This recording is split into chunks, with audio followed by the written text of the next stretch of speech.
I'm not entirely sure why I'm penning this down, but now that everything has concluded and I've moved forward, perhaps sharing my experience might be beneficial. In February 2020, I stumbled upon my wife's affair after 3.5 years of marriage. At the time, I was engaged in a contract job that demanded frequent travel, though it also afforded me the flexibility to work from home when I returned. Meanwhile, my wife held a high-paying position as a director at a technical sales firm. Our marriage, initially characterized by its strength, began to strain due to my extended absences for work and her increasingly demanding schedule. We first met 5 years ago at a friend's barbecue, where we immediately connected. Despite my rough edges, she was drawn to me, and we soon found ourselves inseparable. Our relationship blossomed, leading to our marriage after 18 months of dating. However, as the years passed, I noticed a shift. While I remained deeply in love, she seemed to pick fights over trivial matters and grew irritable whenever I raised concerns about her long hours and frequent work events. She justified her absences as necessary for her career advancement, dismissing my attempts to discuss the strain it placed on our relationship. Looking back, I had no inkling of her affair. I attributed her exhaustion and our declining intimacy to her demanding job. Despite my attempts to initiate intimacy, I faced repeated rejections, which bruised my ego. I never suspected her secret communication, perhaps facilitated by her company-issued phone, as she spent extended hours in our spare bedroom, transformed into her home office. By September 2019, she began returning home from work, only to depart for evening engagements multiple times a week. While I'm not typically prone to jealousy, her conspicuous behavior and the predominantly male environment at her workplace raised concerns. Despite her assurances of focusing solely on work, her interactions with male executives fueled my suspicions. The first inkling of her infidelity came about a month before everything unraveled. She made a stop at the store before heading home and requested my help with the groceries. While retrieving bags from the back seat of her car, I caught sight of something pink glimmering just beneath the front passenger seat. A bra, unmistakably hers, from a specific store she favored. It struck me then the significance of finding her bra there. She always removes it first when she's in the mood. Instantly, a sinking feeling settled in my gut, and I couldn't shake the unease. I couldn't rationalize its presence under the seat and left it untouched, feeling sickened.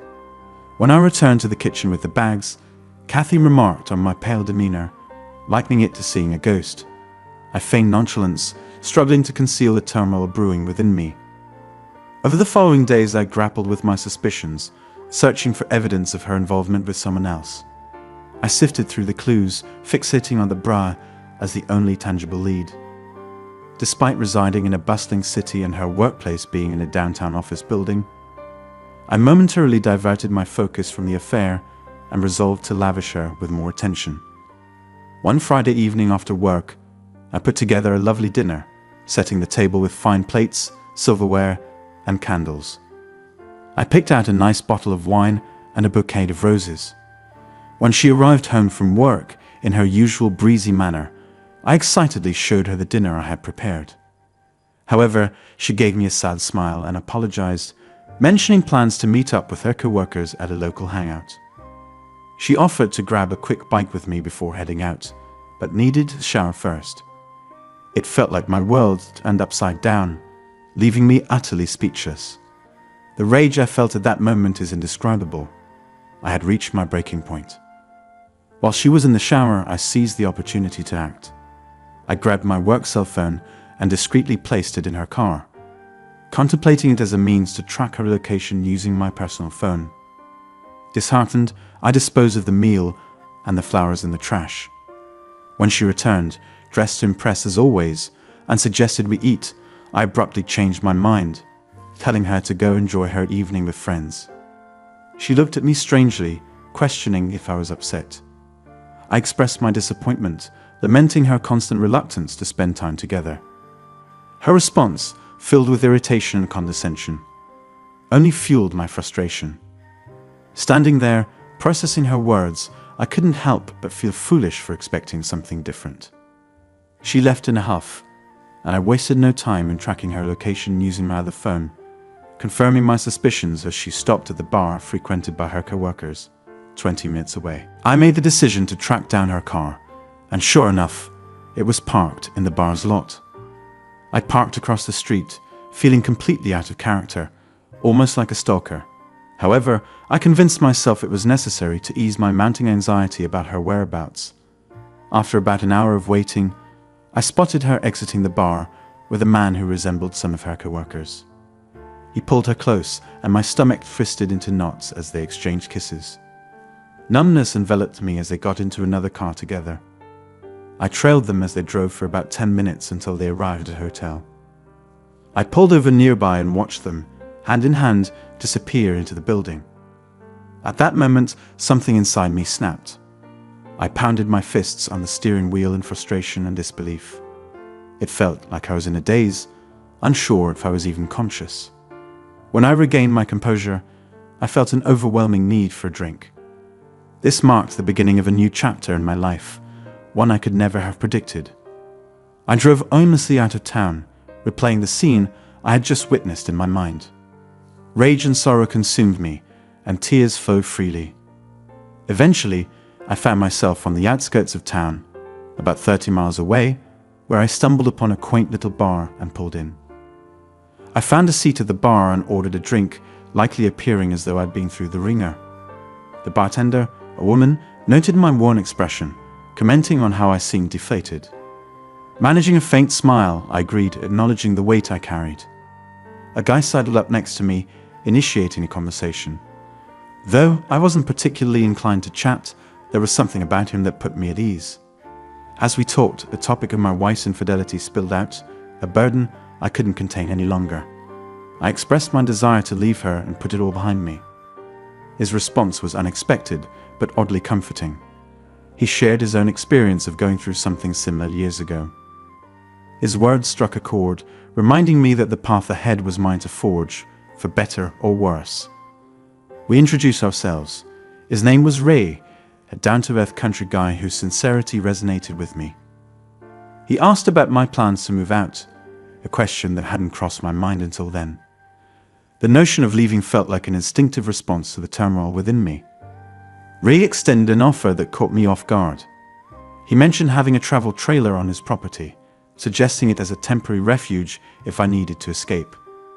The idea took a moment to sink in, but the bartender chimed in, endorsing the notion with her own tale of seeking solace from a tumultuous past. It felt surreal, like stepping into the Twilight Zone, but maybe, just maybe, this was the lifeline I desperately needed. I agreed to consider Ray's offer, recognizing it as a potential lifeline. We parted ways, making plans to reconvene at his place in a few days. For the first time in a while, I felt a glimmer of hope, a chance to break free from what had become a waking nightmare. Though my heart still ached, there was a newfound resolve within me. One thing was crystal clear.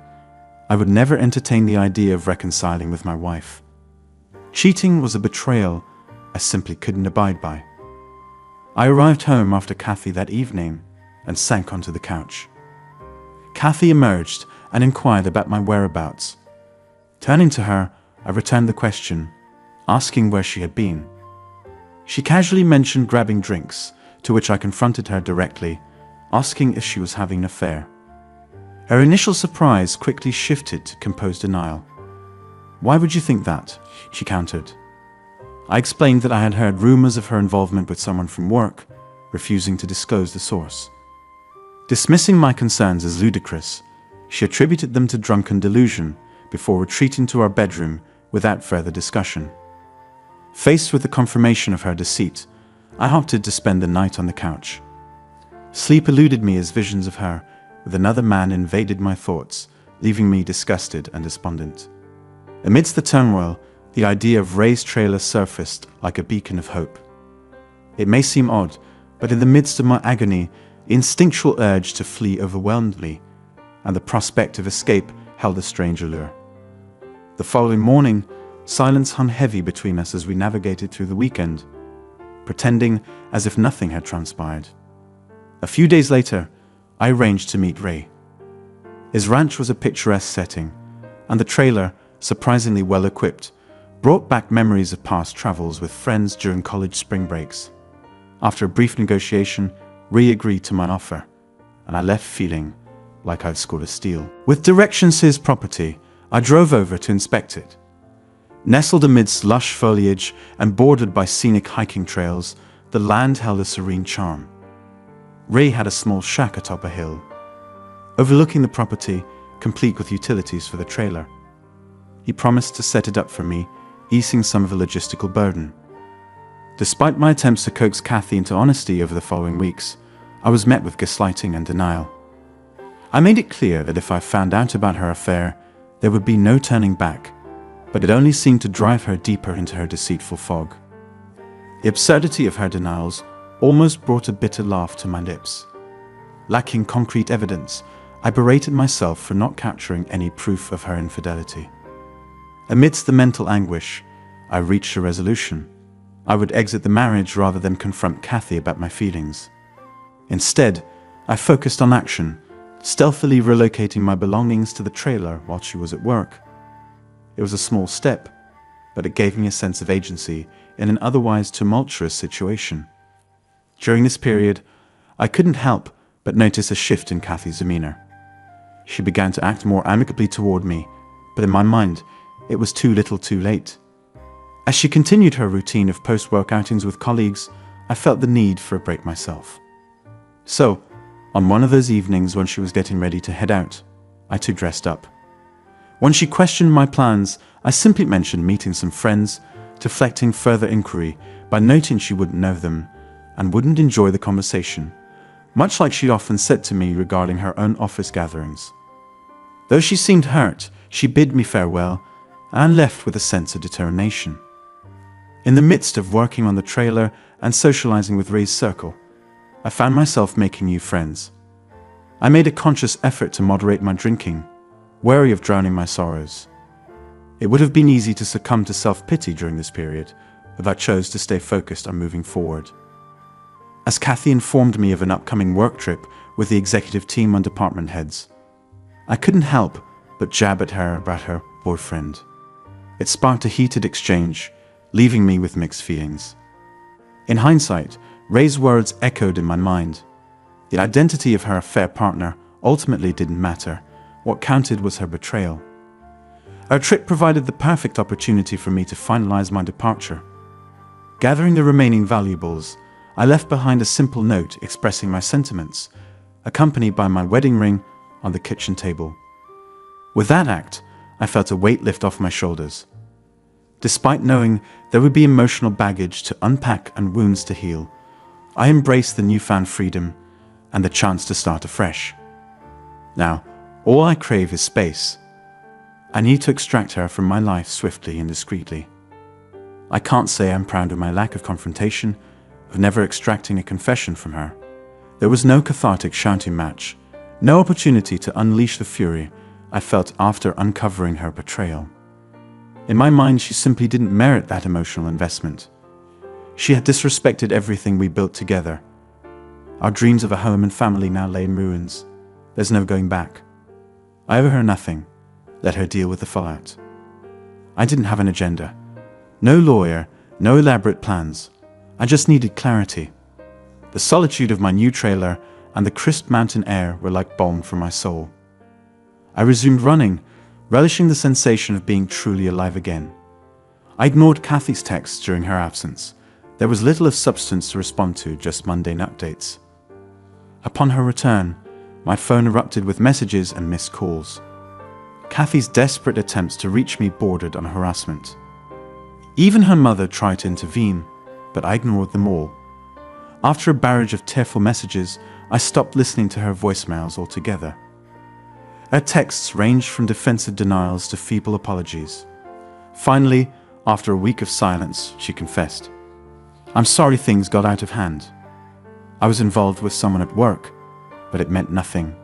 I got caught up, and you were gone a lot. I made a mistake. I was going to end it." Her admission, though long awaited, only served to deepen my disdain for her. Why couldn't she just be honest? This wasn't the woman I envisioned building a future with. Mistakes don't endure for 6, 8 months or a year. Her pleas for reconciliation became pathetic. After a couple of weeks of silence, she resorted to sending angry texts, accusing me of cowardice and indifference. I refused to respond. I didn't want her probing into my new life. I needed to protect my sanctuary. Then, one day, the tone of her messages shifted to demands. She wanted me to come home so we could talk and fix things. Where was I? She was willing to come to me, pleading desperately. But all her words sounded like excuses, with minimal apologies. I let it all wash over me, unfazed. Eventually, I changed my cell phone number to sever the last connection. In June 2020, Kathy informed me via email that she had retained a lawyer and was filing for divorce. My response was a simple "okay, sounds good," which triggered a barrage of emails demanding my presence. Realizing her tactics were fruitless, she eventually proposed an uncontested divorce agreement. I agreed, and several months later, I was officially free. There was no closure for either of us, but it seemed to matter more to her than to me.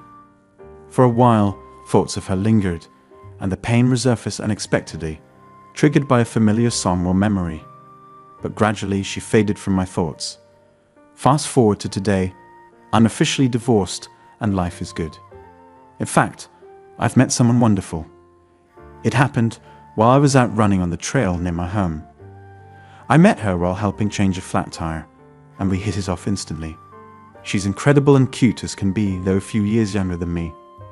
She adores my mountain lifestyle and affectionately calls me her mountain man. While I'm not in a rush to get serious, I'm not closing the door on relationships entirely. I'm still up here in the trailer, and I have no plans to change that anytime soon. I've simplified my life considerably, embracing the outdoors to heal from the heartache of my past marriage. I recognize that everyone copes with such situations differently. Fortunately, I hadn't yet had children, and my marriage was only in its 3rd year, so I believe I made the right decision for myself.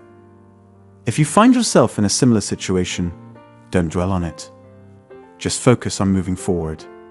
It does get better, especially when you prioritize self-improvement. I wish everyone the best in life. This update is my way of sharing the journey I've been on since my divorce. As mentioned before, I've relocated about 2 hours away from where we used to live, partly out of concern that my ex-wife might try to track me down for reconciliation.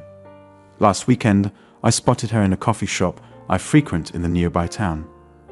My suspicion lingered, wondering if her presence was mere coincidence.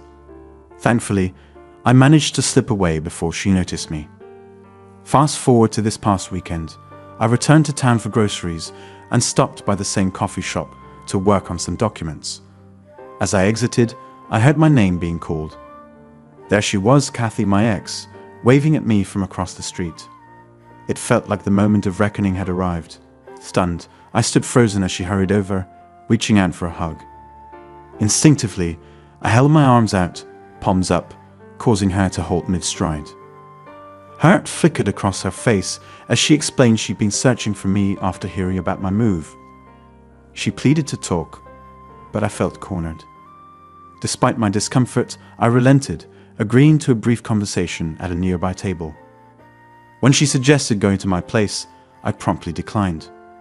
She followed me to a bench outside a quaint little shop at the end of the block.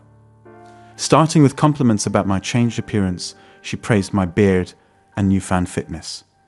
Despite her appealing facade, I remained cautious, sensing her attempts to exude allure.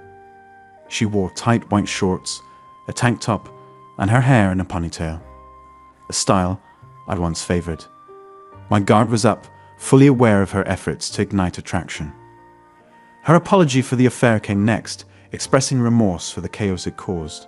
She recounted how karma struck her hard, leading to her separation from the co-worker involved. Tearfully, she described feeling lost and alone after my departure, resorting to after-work drinking as a coping mechanism.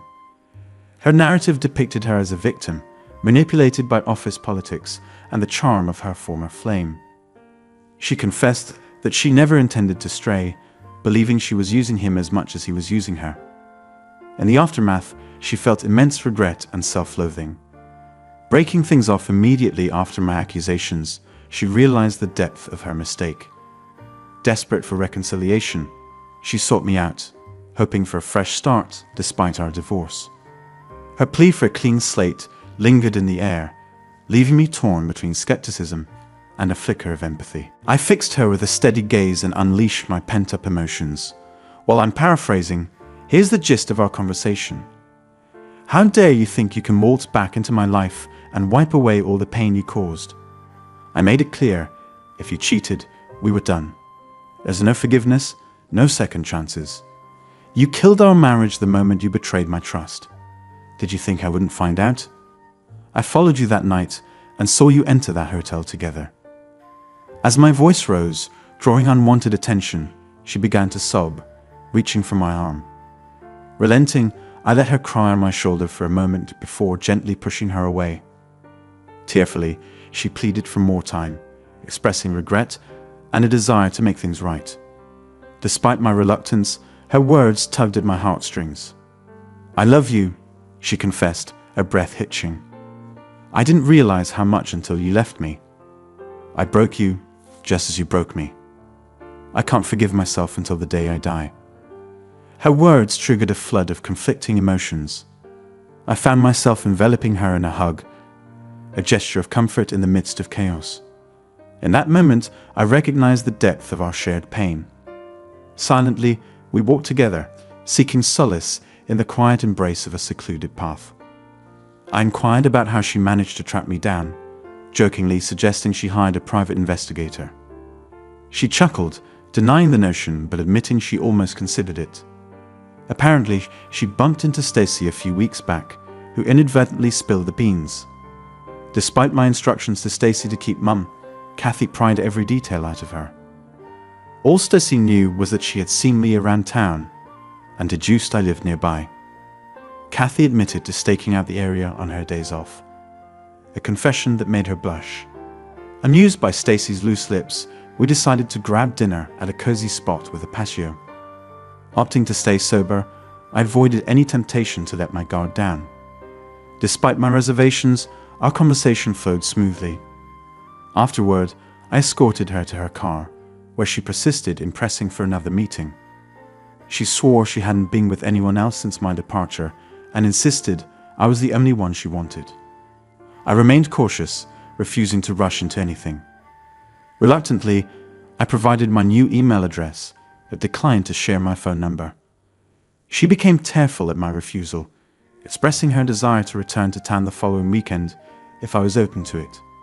I remained silent, neither confirming nor rejecting her proposal.